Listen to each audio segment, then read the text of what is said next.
Amin. Beri tepuk tangan untuk Tuhan Yesus. Silakan duduk Bapak Ibu Saudara. Selamat tahun baru bagi kita semua. Bapak Ibu Saudara, minggu lalu saya naik taksi di negara orang. Kebetulan sedang liburan. Ada hal yang menarik. Di dalam taksi itu ada layar. Di layar itu ada tulisan Mind your blind spot. Perhatikan titik butamu. Lalu ada gambar mobil sebelah kiri dilingkari titik buta itu. Kita semua nyetir ya. Kita tahu kalau nyetir mobil itu ada titik buta. Blind spot. Saya kalau di rumah itu kalau parkir mobil ke dalam mundur itu tembok saya coret. Ini kalau kaca spion udah nyentuh coretan ini udah belakang udah mau mentok gitu. Blind spot soalnya. Walaupun ada kamera. Walaupun ada yang bunyi titit, tetap aja bisa nyenggol. Itu blind spot Bapak Ibu. Beberapa waktu yang lalu saya lihat berita di TV ada mobil truk besar. Dia terguling di tikungan. Lalu waktu supirnya ditanya sama stasiun TV dia bilang gak kelihatan. Titik buta, blind spot. Itulah sebabnya kendaraan modern sekarang seperti yang kita kendarai. Kalau zaman dulu belum ada kamera. Kalau yang lebih modern lagi kamera samping pun ada.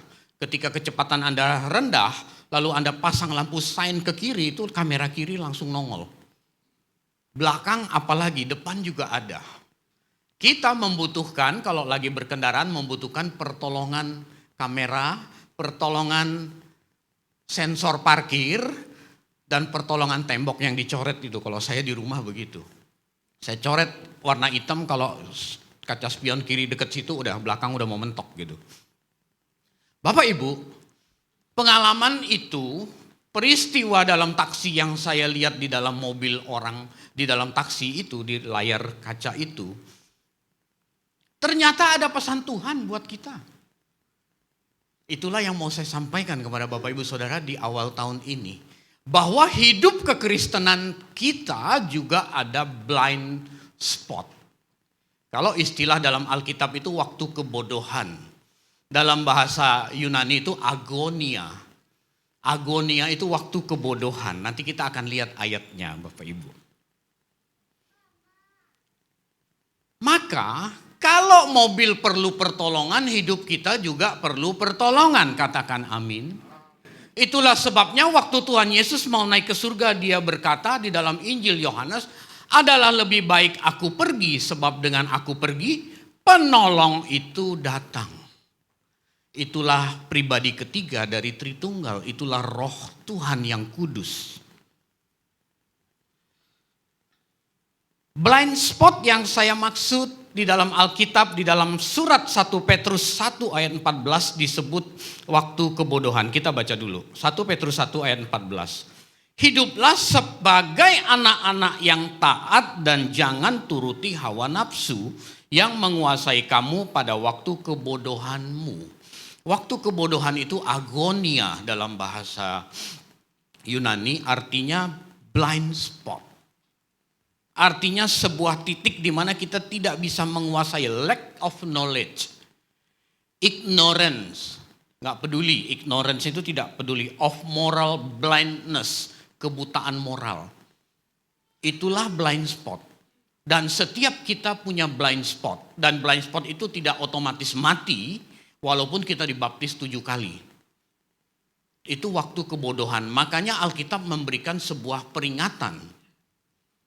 Seperti yang ada di dalam taksi itu, mind your blind spot. Ciri-ciri orang yang masuk dalam waktu kebodohannya itu dia dikuasai oleh hawa nafsu. Dia dikuasai oleh daging. Dan dia dikuasai oleh situasi yang memicu dia untuk tidak taat pada kehendak Roh Kudus. Kalau tidak taat kepada kehendak Roh Kudus itu bukan blind spotnya. Karena itu pilihan. Tadi waktu ada message tadi saya lupa sesiapa yang sebut di layar itu. Kita punya kehendak bebas, kitalah yang memilih. Jadi ketidaktaatan kepada Roh Kudus itu bukan blind spotnya. Blind spotnya itu titik ignorance-nya kita, nggak peduli. Jadi situasi yang memicu kita untuk tidak taat itu blind spotnya. Dunia tak bisa. Suara saya fals Pak. Kita tepuk tangan untuk WL kita ini, luar biasa. Saya udah lebih dari 5 tahun nggak dengar beliau. Tapi luar biasa saya diberkati. Lagu pertama saya nangis, saya pengen ngambil tisu tapi nggak enak. Sampai kering sendiri air mata saya. Menangis kaki saya kejepit bangku gitu.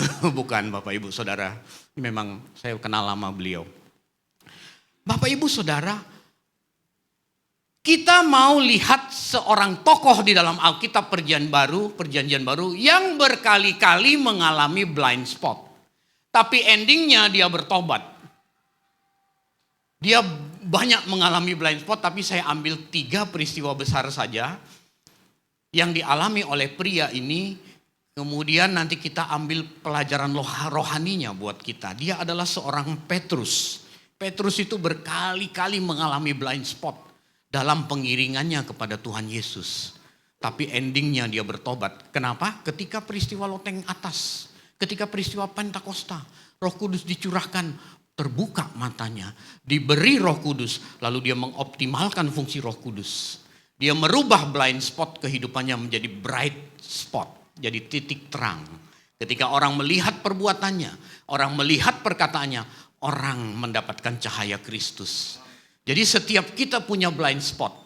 Kalau kita mau optimalkan fungsi Roh Kudus, maka blind spot itu Tuhan bisa ubah menjadi bright spot, titik terang buat orang lain. Maka Paulus berkata, kita adalah surat Kristus yang terbuka. Yang pertama, blind spot yang pertama kita lihat Matius 16 ayat 21 sampai 23. 3 ayat saja, Matius 16 ayat 21, 23 saya bacakan. Sejak waktu itu Yesus mulai menyatakan kepada murid-muridnya bahwa ia harus pergi ke Yerusalem dan menanggung banyak penderitaan dari pihak tua-tua, imam-imam kepala dan ahli-ahli Taurat. Lalu dibunuh dan dibangkitkan pada hari ketiga. Lihat Petrus nih. Tetapi Petrus menarik Yesus ke samping dan menegur dia, katanya, Tuhan, kiranya Allah menjauhkan hal itu. Hal itu sekali-kali tak akan menimpa engkau. Maka Yesus berpaling dan berkata kepada Petrus, enyahlah iblis, engkau suatu batu sandungan bagiku. Sebab engkau bukan memikirkan apa yang dipikirkan Allah, melainkan apa yang dipikirkan manusia. Bapak Ibu, kita harus paham dulu mengapa Petrus ikut Yesus.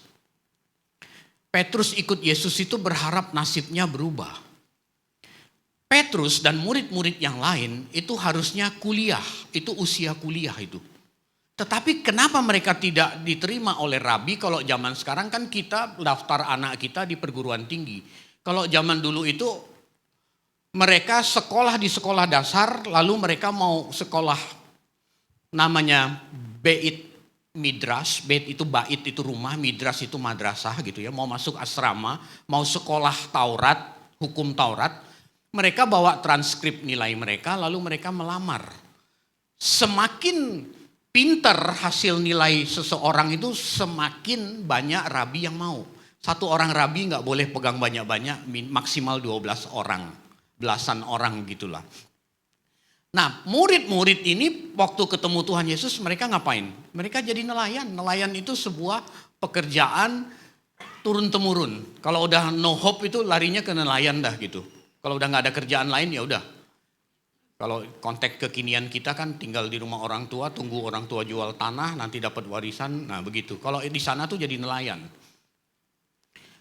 Waktu ketemu Yesus, Yesus bilang ayo ikut aku. Mereka senang karena Yesus disebut rabi, dipanggil rabi. Mereka tuh secara IQ, secara nalar rendah. Makanya mereka gak diterima oleh rabi-rabi. Itulah sebabnya mereka jadi nelayan. Ketemu Tuhan Yesus di Danau Galilea, Tuhan berkata ikut aku, betapa senangnya mereka. Mereka berpikir mereka diterima oleh seorang rabi yang bikin mujizat, yang diakui oleh 5.000 orang. Ini rabi, mereka senang. Mengapa sekolah rabi Beit Midras itu diincar oleh semua pria zaman itu? Karena kalau keluar dari Beit Midras mereka pasti dapat pekerjaan di pemerintahan, di negara, di kekaisaran. Karena Israel itu negara teokrasi, negara mengatur, maka banyak aturan dari negara. Mereka akan menjadi birokrat. Nasibnya berubah jadi nelayan menjadi birokrat. Penghasilannya berubah. Itulah sebabnya Petrus dan murid-murid tuh gak mikir panjang. Begitu Tuhan bilang ikut aku, mereka ikut. Ini kan anak tukang kayu. Kalau anak kita diajak orang gitu, baru-baru ini di mana itu ada anak umur 6 tahun dibawa hampir sebulan sama pemulung. Itu aja orang tuanya nangis-nangis begitu ketemu anaknya.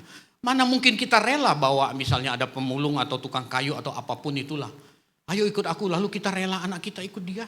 Nggak mungkin. Tapi mengapa murid-murid mau ikut Yesus? Karena mereka pikir bisa berubah nasib. Nah, dalam konsep Petrus dan murid-murid, nanti baca di Injil Yohanes jelas. Waktu mereka udah ikut Tuhan pun mereka salah konsep. Wah, ini bakal jadi Mesias nih. Mesias itu adalah seorang yang diurapi menjadi raja. Konsep mereka tuh Yesus menjadi raja bangsa Israel. Seperti Salomo. Jadi mereka berpikir Yesus akan memerintah di Israel. Menjadi raja, dan kalau Yesus jadi raja, mereka jadi apa kira-kira?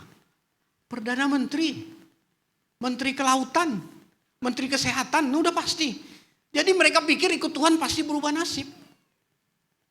Makanya ketika Tuhan Yesus tadi ayat yang kita baca, Yesus berkata dia mau diserahkan ke imam-imam kepala mau dibunuh, Petrus paling terganggu. Karena ini masa depan Petrus bisa suram ini. Kalau Yesus dibunuh gak jadi raja, bagaimana aku gak jadi Perdana Menteri gitu.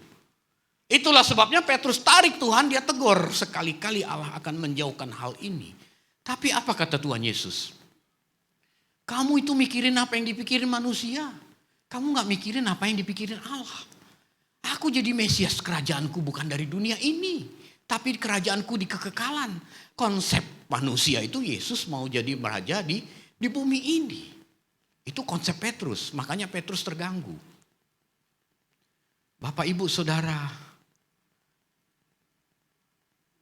Kalau kita punya pikiran tidak sesuai dengan pikiran Allah, lalu kita datang ke gereja, lalu kita berdoa. Kira-kira kalau ada Tuhan Yesus di samping Anda, Tuhan Yesus ngomong apa Bapak Ibu? Sama nggak perkataan Tuhan Yesus? Kalau kita punya keinginan yang bertentangan dengan kehendak Allah, lalu Anda berdoa, Anda gedor mati-matian Tuhan, supaya Tuhan penuhi. Berlaku nggak ayat ini perkataan Tuhan Yesus? Enyahlah iblis, engkau satu batu sandungan bagiku.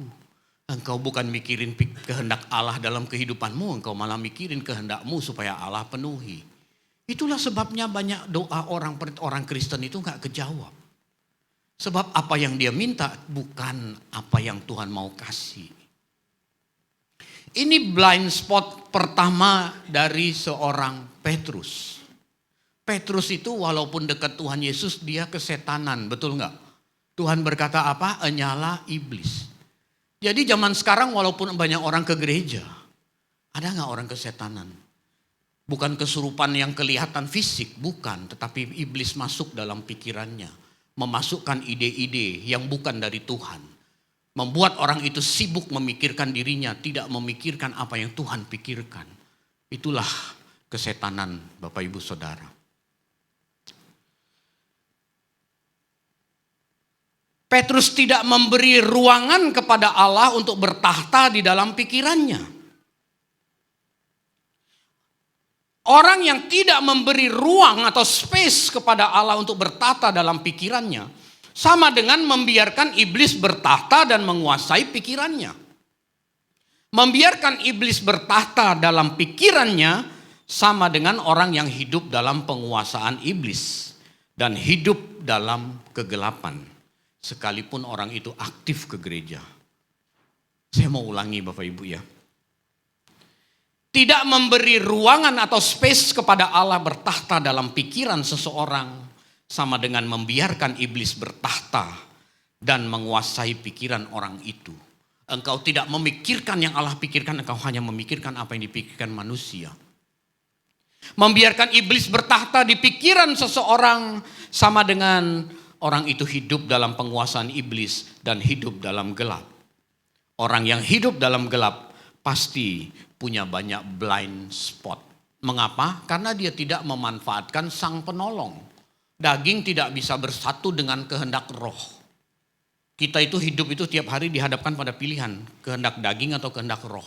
Orang yang memenuhi keinginan dagingnya terus tidak mungkin dia menyenangkan Roh Kudus karena dia tidak berjalan seiring seirama dengan Roh Kudus. Jadi kalau orang yang tidak memanfaatkan fungsi Roh Kudus, sudah pasti banyak blind spot dalam hidupnya. Bapak Ibu Saudara, itu blind spot yang pertama. Nanti kita periksa diri kita masing-masing. Kita kayak gitu gak sih? Kita bertuhan untuk diri kita atau diri kita untuk Tuhan. Beda-beda tipis Bapak Ibu. Hidup kita ini untuk Tuhan atau Tuhan untuk hidup kita. Harusnya hidup kita untuk Tuhan. Bukan Tuhan untuk hidup kita. Kalau itu konsep orang ke kuasa gelap. Dia pegang kekuatan salah satu dewa atau salah satu apalah itu namanya. Untuk memelihara hidupnya. Memang Tuhan pelihara kita. Tapi konsepnya adalah hidup kita untuk Tuhan, bukan Tuhan untuk kehidupan kita. Bapak Ibu Saudara, blind spot yang kedua, waktu kebodohan yang kedua. Ini yang menurut saya terbesar. Waktu Petrus menyangkal Tuhan 3 kali. Yuk kita baca dulu ayatnya yuk. Matius 26 ayat 73 sampai 75. Matius 26 ayat 73 sampai 75. Tidak lama kemudian orang-orang yang ada di situ datang kepada Petrus dan berkata, pasti engkau salah seorang dari mereka. Itu nyata dari bahasamu.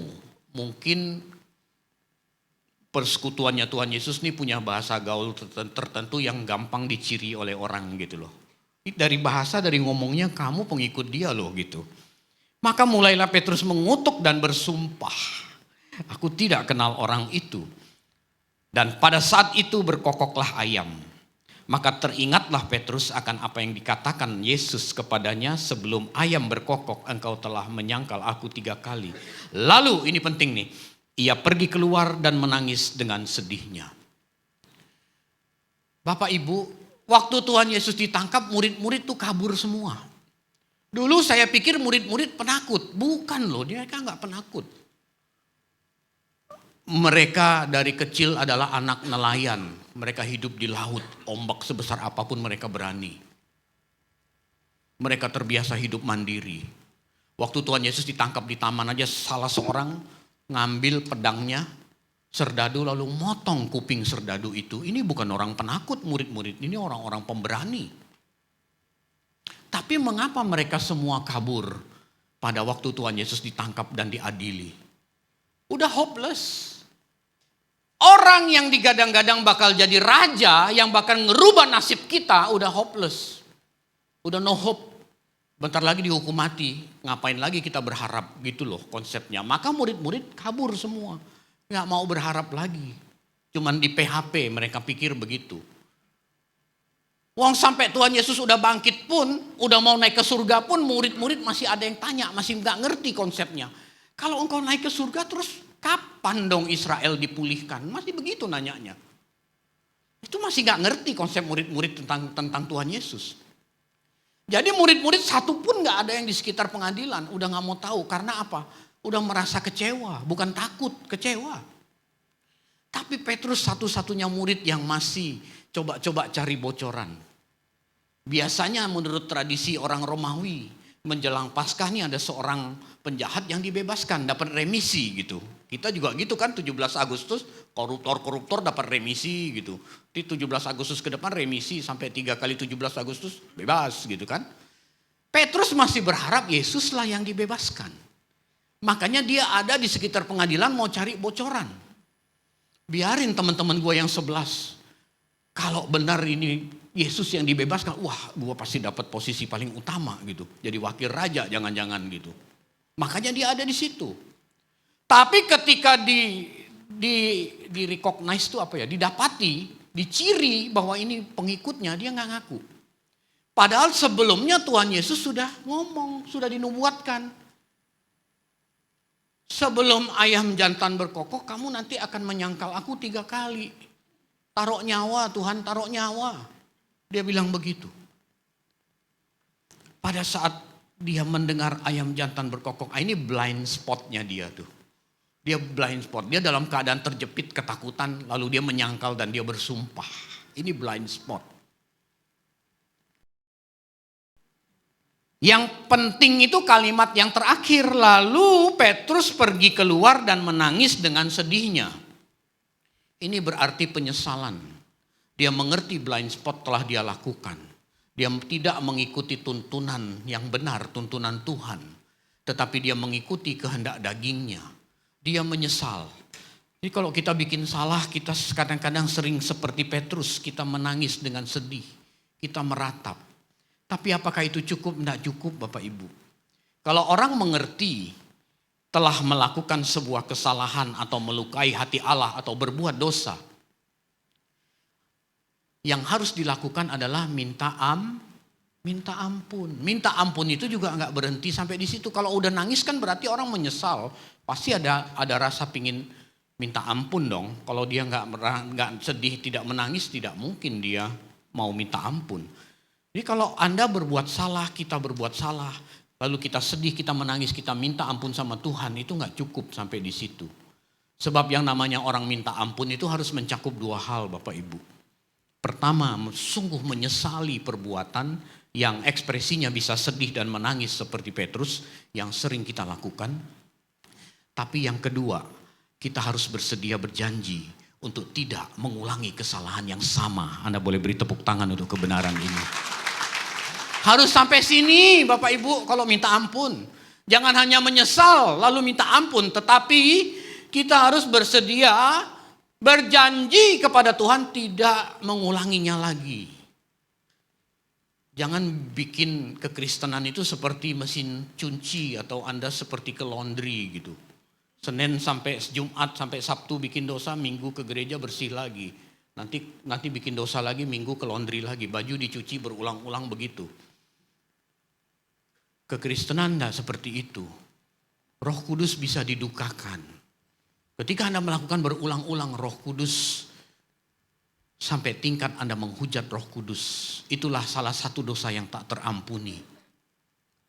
Bapak Ibu Saudara, ini blind spot yang kedua yang dilakukan oleh Petrus. Dia menyangkali Tuhan. Dia takut kalau dia juga diseret, diadili. Makanya dia tidak mau mengakui. Bapak Ibu Saudara, blind spot Petrus yang ketiga. Di Yohanes 21 ayat 3. Yesus sudah dihukum mati. Lalu Yesus jasadnya hilang karena Yesus bangkit. Dalam masa penantian itu, Petrus mempengaruhi murid-murid yang lain. Petrus berkata, jangan berharap sesuatu yang udah pasti tidak terjadi. Kan harapan mereka jadi Mesias di bumi. Yesus itu jadi raja di bumi.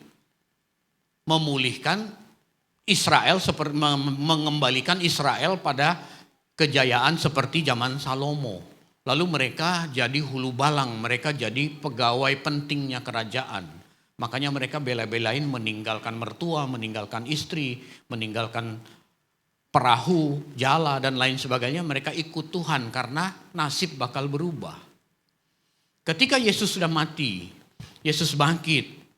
Petrus mempengaruhi murid-murid yang lain. Udah jangan berharap sesuatu yang gak pasti deh.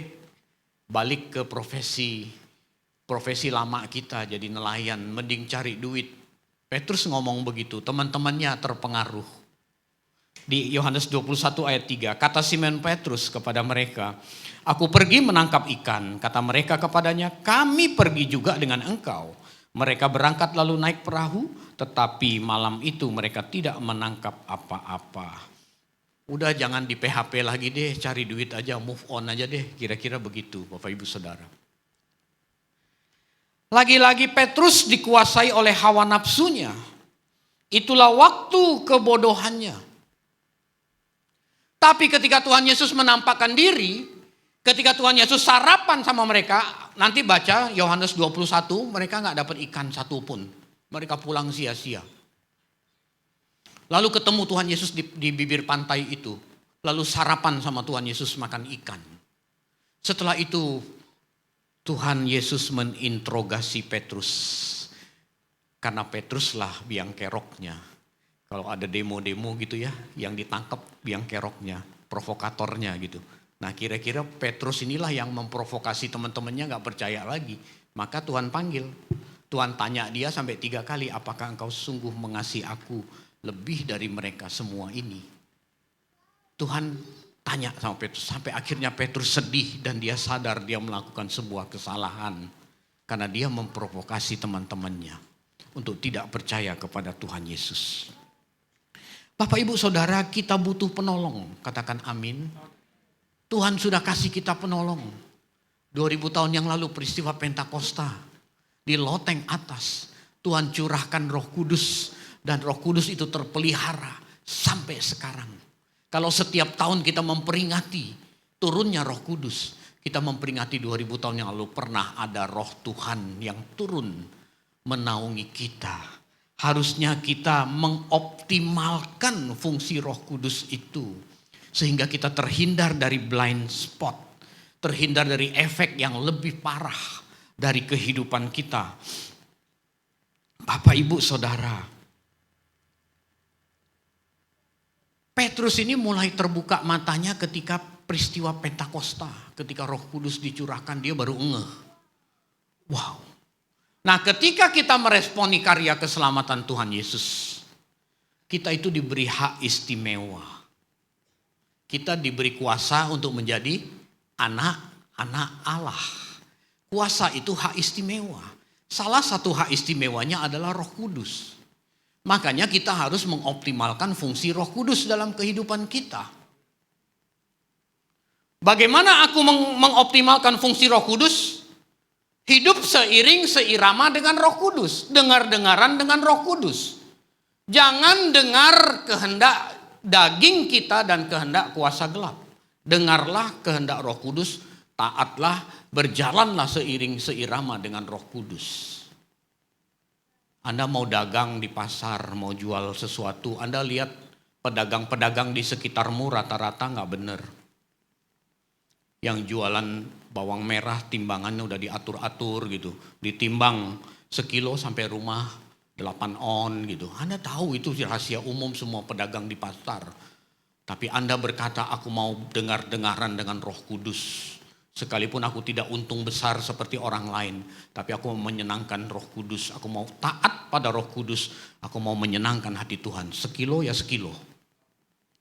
Itu berjalan seiring seirama Roh Kudus Bapak Ibu. Itu contoh yang sangat simpel. Wah baru sekilo bawang Pak, gimana kalau uang 10 miliar, 1 triliun gitu. Orang bisa gak sanggup gitu. Sebenarnya bukan soal besar kecilnya. Bukan soal angkanya. Soal damai sejahtera Allah. Yang melampaui segala akal. Yang ada dalam hati kita. Seberapapun mau sekilo, mau 8 on, mau 10 triliun. Kalau kita melakukan hal yang tidak dengar-dengaran dengan Roh Kudus. Kita kehilangan damai sejahtera Allah yang melampaui segala akal itu. Bertobat dari kebodohannya seorang Petrus berbagi pengalaman. Tadi kita lihat 3 peristiwa yang dilakukan oleh Petrus. Tapi dia dipenuhi Roh Kudus lalu dia menjadi pemimpin gereja besar. Dia menjadi seorang penginjil hebat. Dia menjadi penulis surat Petrus. Lalu dia berbagi pengalaman, dia memberi nasihat kepada kita. 1 Petrus 1 ayat 13. Sampai 16. Ini nasihat Petrus ini kalau saya, Bapak Ibu maaf ya. Kalau saya bisa saja oleh karena menyusun materi khotbah, saya bisa ngomong yang baik-baik. Tapi kelakuan saya kan Anda gak tahu. Tapi kalau Petrus dia udah mengalami, lalu dia tulis, itu bedanya saya dengan Petrus gitu. Tapi kalau kita mengerti kebenaran, kalau Roh Kudus ada sama kita, kita menerima, kita harus aplikasikan itu dalam kehidupan kita, katakan amin. Ini Petrus berbagi pengalamannya lalu dia tulis dalam 1 Petrus 1 ayat 13 sampai 16. Sebab itu siapkanlah akal budimu, waspadalah dan letakkanlah pengharapanmu seluruhnya atas kasih karunia yang dianugerahkan kepadamu pada waktu penyataan Yesus Kristus. Hiduplah sebagai anak-anak yang taat dan jangan turuti hawa nafsu yang menguasai kamu pada waktu kebodohanmu. Tetapi hendaknya kamu menjadi kudus di dalam seluruh hidupmu, sama seperti Dia yang kudus yang telah memanggil kamu, sebab ada tertulis, kuduslah kamu sebab aku kudus. Bapak, Ibu, Saudara, Petrus membuka kalimat, siapkanlah akal budimu, waspadalah dan letakkanlah pengharapan. Ternyata untuk hidup kudus itu bukan suatu hal yang mistik. Dulu saya pikir hidup kudus itu mistik. Orang yang bahasa roh, terus tiba-tiba dapat butuh duit 2.255.990 sekian rupiah, plak, ada yang kasih persis sama angkanya. Saya pikir mistik kehidupan kudus tuh. Ternyata hidup kudus itu adalah kehidupan yang masuk akal. Katakan amin. Siapkan akal budimu. Terus di bawahnya Petrus bilang kudus. Jadi hidup kudus itu sesuatu kehidupan yang bisa dicerna oleh akal sehat. Kalau agama-agama tertentu kan kalau hidup kudus nanti kalau udah mati, terus didoakan bertahun-tahun sama banyak orang yang masih hidup, akhirnya dia dikasih gelar para kudus gitu kan, jadi orang kudus. Ada aliran-aliran agama tertentu yang mengesankan kalau hidup kudus itu harus memisahkan diri dari keramaian dunia, lalu pergi ke gua-gua, bersemedi 40 hari, 60 hari, 80 hari, puasa, lalu keluar dia jadi kudus gitu. Ada pula yang memisahkan diri dari keramaian dunia lalu masuk biara-biara gitu. Disebut kudus. Bapak Ibu, saya mau katakan hidup kudus itu milik kita semua. Katakan amin. Dan kita bisa. Jangan kita mau bukan dibohongi ya apa ya. Pikiran kita itu tertutup oleh mental block seperti itu. Dulu waktu saya jadi jemaat kan begitu. Begitu ada orang ngomongin ayat, aduh saya awam, saya nggak ngerti. Jadi emangnya Alkitab hanya buat orang yang sekolah teologi gitu? Alkitab itu buku panduan hidup buat semua orang percaya. Jadi semua kita harus ngerti Alkitab. Kebetulan orang-orang yang sekolah teologi, orang-orang yang dipersiapkan untuk menyampaikan firman, belajar lebih dalam. Supaya makna originalnya dapat. Tapi Alkitab itu buku panduan hidup semua orang percaya dan kita semua harus memahami. Apa jadinya Anda punya kendaraan tapi Anda tidak memahami buku panduan servisnya lalu Anda operasikan kendaraan Anda sembarangan, ngawur gitu. Pasti cepat rusak. Sama Bapak Ibu Saudara. Hidup kudus itu bukan sesuatu yang mistik. Tetapi dia sesuatu yang sangat masuk akal. Kemudian langkah berikutnya untuk hidup kudus adalah waspadalah. Dan letakkanlah pengharapanmu seluruhnya atas kasih karunia yang dikerjakan Tuhan Yesus di atas kayu salib. Kita itu harus punya hidup pengharapan. Pengharapan kita tahun ini apa? Bangkitlah, jadilah pemenang.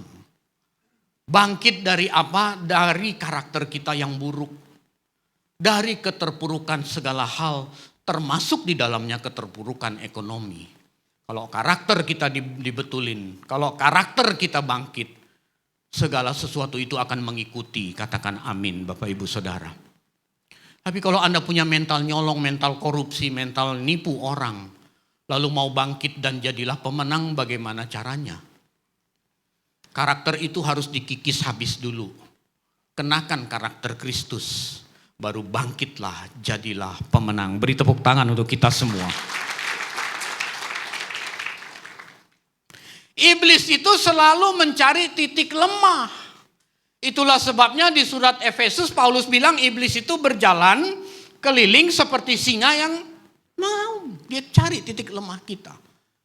Kepada Tuhan Yesus yang dia tahu itu ada anak Allah aja dia berani iblis loh. Apalagi kepada kita. Betul Bapak Ibu. Selesai doa puasa 40 hari 40 malam Tuhan Yesus dicobai 3 kali. Dia berani loh. Dia nggak tahu itu Yesus? Tahu, masa dia nggak tahu? Apalagi kepada kita. Lalu di Injil Lukas selesai pencobaan 3 kali gagal, itu ada kalimat yang menarik. Iblis mundur mencari waktu yang tepat. Kapan waktu yang tepat? Salah satu waktu yang tepat dia muncul pada waktu Petrus menarik Yesus ke samping lalu menegur. Itu iblis pakai waktu yang tepat. Tapi Tuhan Yesus tidak mungkin bisa dikalahkan oleh iblis. Kapan waktu yang tepat lagi? Waktu Tuhan Yesus tergantung di atas kayu salib antara hidup dan mati. Lalu dia pakai seorang serdadu. Kalau kau Tuhan turunkan malaikat. Kalau Tuhan Yesus turunkan malaikat, gagal proyek keselamatan itu. Itu iblis itu mundur cari waktu yang tepat. Itulah sebabnya Petrus berkata, waspadalah. Langkah untuk mengubah blind spot kita menjadi bright spot. Langkah pertama tadi, siapkan akal budi, hidup kudus itu. Yang kedua adalah waspadalah. Iblis itu ngincer. Iblis ngincer. Bapak Ibu Saudara, iblis tidak keberatan kalau Anda datang ke gereja. Dia nggak keberatan. Tapi ketika Anda duduk di gereja, lalu Anda mulai berdoa pribadi, dia masuk menyerang di situ. Temenmu udah ganti mobil, kamu belum, ayo minta sama Tuhan gitu. Mulai masuk tuh iblis tuh. Lihat tuh temenmu udah punya jodoh, kamu gak laku kan gitu.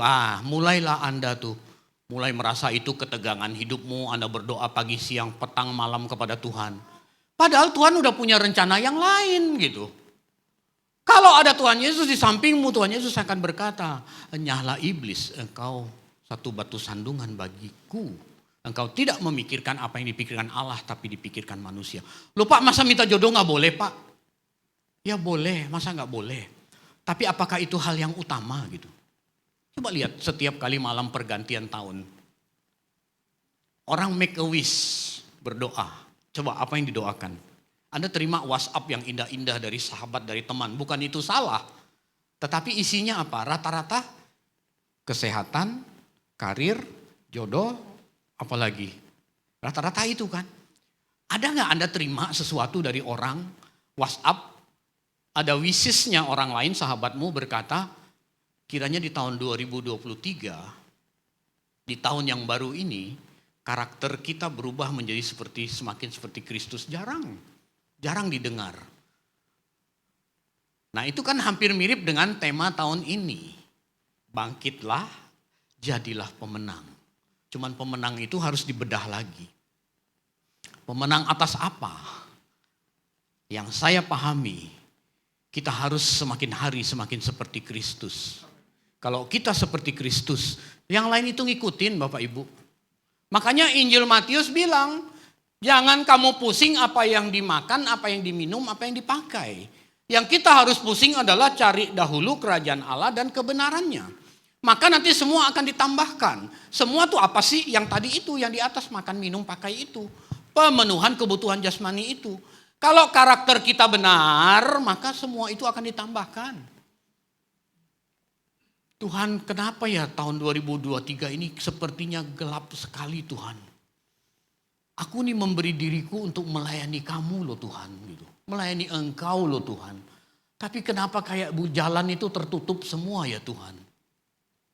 Lalu ada suara di dalam hatiku. Melayani Tuhan itu adalah sesuatu yang Tuhan cari dan Tuhan mau. Periksa caramu, mungkin caramu dan motivasimu masih salah. Baru saya sadar. 1 Raja-Raja 3 ayat 5 kita boleh buka ini. Kalau kita bicara soal meminta, 1 Raja-Raja 3 ayat 5. Ini kan Salomo lagi mencari sesuatu. Karena dia bingung dia mau diangkat jadi raja, dia masih muda. Lalu dia datang ke Gibeon, itu rumah doa. Dia berdoa semalaman sampai ketiduran. Ini menarik loh, kalau kita beda doanya, udah mau tidur baru doa. Kalau Salomo ketiduran loh, berarti dia lama doanya. Kalau kita waktu sisa. Kalau Salomo itu dia mencari kehendak Tuhan sampai semalam-malaman. Pak, kehendak Tuhan sulit ya Pak? Iya, memang sulit. Lihat Salomo. Di Gibeon itu Tuhan menampakkan diri kepada Salomo dalam mimpi pada waktu malam. Berfirmanlah Allah, mintalah apa yang hendak kuberikan kepadamu. Jadi yang Tuhan gak kasih kita itu jangan diminta Bapak Ibu. Please. Yang Tuhan mau kasih itu yang kita minta. Tapi kan ada ayatnya Pak. Kalau kamu di dalam aku, firmanku di dalam kamu, mintalah apa saja kamu akan memperoleh. Kalau Tuhan di dalam kita, kalau firman Tuhan bersama kita dan kita bersama Tuhan, kita pasti memahami apa yang Tuhan mau kasih kita, bukan? Nggak mungkin sembarangan, bukan? Anak yang sudah bertumbuh dewasa, dia tahu kualitas orang tuanya. Papaku cuman buruh pabrik. Rumah masih ngontrak, nggak mungkin minta Lamborghini. Betul Bapak Ibu? Dia akan minta sepatu roda aja deh gitu. Karena dia tahu kemampuan orang tuanya. Kalau kita di dalam Tuhan dan firman Tuhan di dalam kita, minta apa saja itu dibatasi Bapak Ibu. Yang Tuhan mau kasih kepada kita. Makanya jangan heran banyak orang kecewa. Karena udah minta, udah puasa, sampai orang Medan bilang sampai puasi gitu. Nggak dapat juga gitu. Kenapa ya? Karena yang dia minta tidak sesuai dengan apa yang Tuhan mau kasih. Bapak Ibu Saudara, untuk hidup kudus itu tidak perlu kita berpikir seperti dulu saya berpikir itu harus apa? Hidup kudus itu sesuatu yang mistik. Enggak. Itulah sebabnya Bapak Ibu. Mari saya mengajak kita di awal tahun ini. Kita semua punya blind spot. Kita semua sudah diberi Roh Kudus sang terang itu. Mari kita rubah blind spot diri kita masing-masing menjadi bright spot, menjadi titik terang. Sehingga kita, kehidupan kita, perkataan kita, perbuatan kita, tindakan kita, teladan kita menjadi terang bagi orang lain. Minimal dari menjadi terang bagi keluarga kita dulu deh gitu. Sehingga di tahun 2023 ini sungguh tergenapi tema kita. Yaitu bangkitlah, jadilah pemenang. Amin untuk kebenaran firman Tuhan pada pagi hari ini. Mari kita tundukkan kepala, mari kita berdoa. Bapa, kami bersukacita. Pesan-Mu telah hamba sampaikan dan semua kami telah menerimanya. Tuhan, kami membutuhkan tuntunan Roh-Mu yang kudus Tuhan. Agar firman ini sungguh-sungguh menjadi milik setiap kami Tuhan. Sehingga di tahun 2023 ini minimal kami hidup lebih kudus. Lebih dengar-dengaran dengan Roh-Mu yang kudus. Sehingga setiap blind spot kami, setiap situasi atau rangsangan kami untuk berbuat yang tidak sesuai dengan kehendak Roh-Mu, kami cepat-cepat sadar Tuhan. Dan kami mengubah blind spot itu menjadi bright spot. Sehingga orang-orang di sekitar kami terberkati oleh perkataan kami, oleh perbuatan kami. Terima kasih Bapa di dalam nama Tuhan Yesus. Kami berdoa dan mengucap syukur. Sama-sama kita katakan, amin. Berikan tepuk tangan sekali lagi untuk Tuhan Yesus. Angkat tangan saudara, kita terima berkat Tuhan. Kasih karunia berlimpah-limpah daripada Allah Bapa dan Anak yang tunggal Yesus Kristus. Persekutuan yang manis dengan Roh Kudus menyertai sekalian mulai hari ini. Sampai Tuhan Yesus datang menjemput kita di awan-awan dan bahkan sampai selama-lamanya.